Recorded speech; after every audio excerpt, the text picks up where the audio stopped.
Baik, Assalamualaikum warahmatullahi wabarakatuh. Saya Rizky Maharani akan menjawab soal UAS atau UTS, model-model konseling, program studi bimbingan konseling Islam.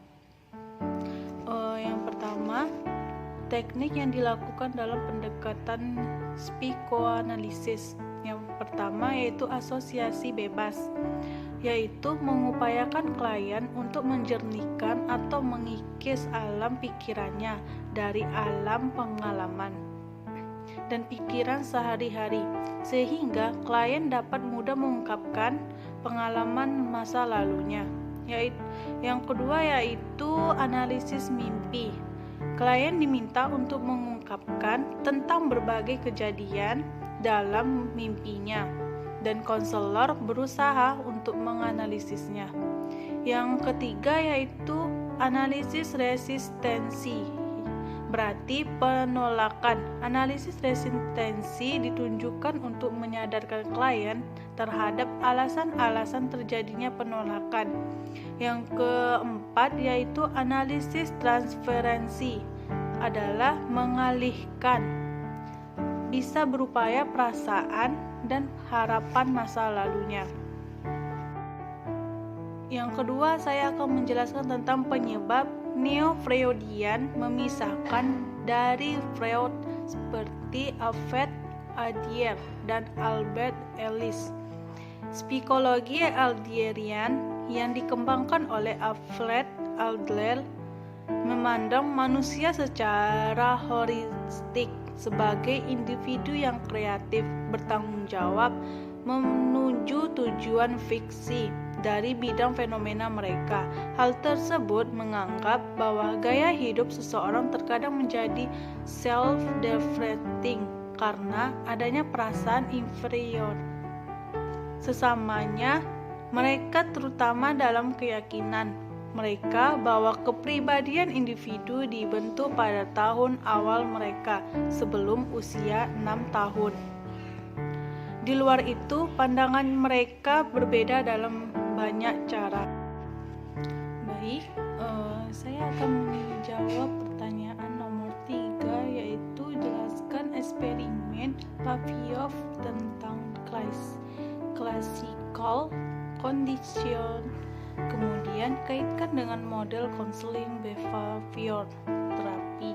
Menurut teori classical conditioning, mungkin musik favorit tersebut sering kita dengar ketika kita sedang dalam keadaan mood yang baik ataupun pada saat kita sedang berbahagia, sehingga musik favorit tersebut kita anggap sebagai suatu stimulus yang dapat membuat kita menjadi bahagia, dan lama-lama musik favorit tersebut telah terasosiasi dengan perasaan bahagia kita. Yang keempat, saya akan menjelaskan tentang konsep dasar dari model konseling ration emotif terapi. Manusia dipengaruhi oleh orang lain dan lingkungannya sekitar dan individunya, juga secara mengajak mempengaruhi orang lain di sekitarnya.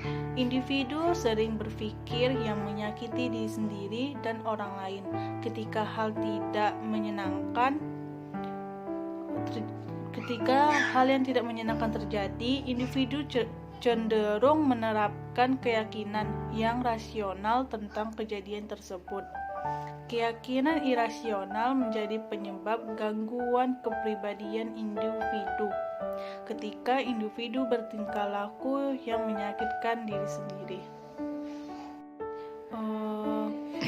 Selanjutnya, perbedaan model konseling. Cari Groder dengan model konseling Train dan faktor ditinjau dari hubungan antara konseling dan konselor. Di dalam teori ini, Regord selalu menghindari pengarahan. Istilah klien digunakan untuk menggantikan istilah pasien untuk menunjukkan adanya hubungan yang sejajar antara orang yang melakukan terapi dan yang diterapi, dan bahwa Yang diterapi itu adalah orang sehat, orang yang mempunyai wawasan dan bukan orang yang sakit. Nasihat langsungnya yaitu di mana konselor selalu terbuka dan jelas mengatakan pendapatnya. Metode persuasif dengan menunjukkan pilihan yang pasti dan secara jelas. Metode penjelasannya yaitu merupakan metode yang paling dikehendaki dan memuaskan. Konselor secara berhati-hati dan perlahan-lahan menjelaskan data diagnostis dan menunjukkan kemungkinan situasi yang menuntut menggunakan potensi konseling. Selanjutnya yaitu teknik yang digunakan dalam metode konseling Gestalt. Penekanan tanggung jawab klien. Konselor bersedia membantu klien terapi tidak akan bisa mengubah klien. Konselor menekankan agar klien mengambil tanggung jawab atas tingkah lakunya. Konselor meningkatkan kesadaran klien tentang diri sendiri dan masalah-masalahnya. 3 aspek atau 3 dimensi yang saling berkaitan. Teori yang mendasari logoterapi. Eksistensialisme.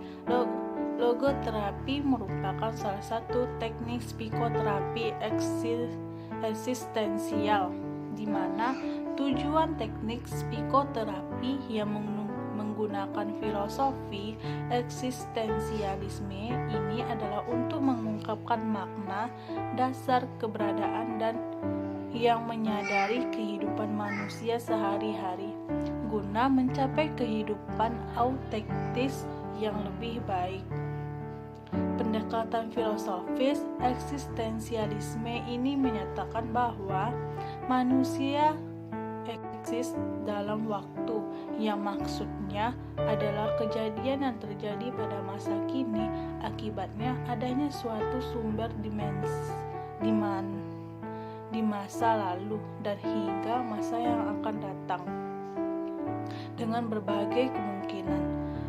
Stoicisme, sikap ketabahan, kesabaran, tenang juga harus dimiliki, karena tidak ada masalah yang tidak ada dalam dunia ini.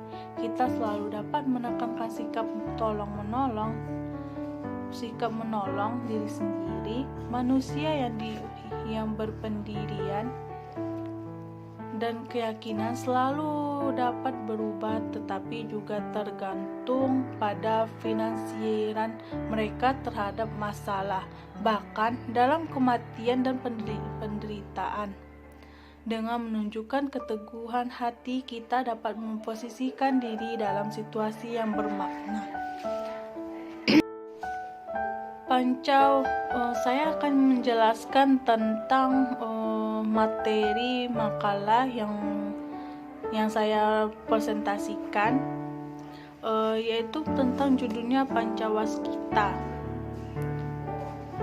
Pancawaskita terdiri dari 2 kata, yaitu panca dan waskita. Konsep dasar Pancawaskita yaitu konseling.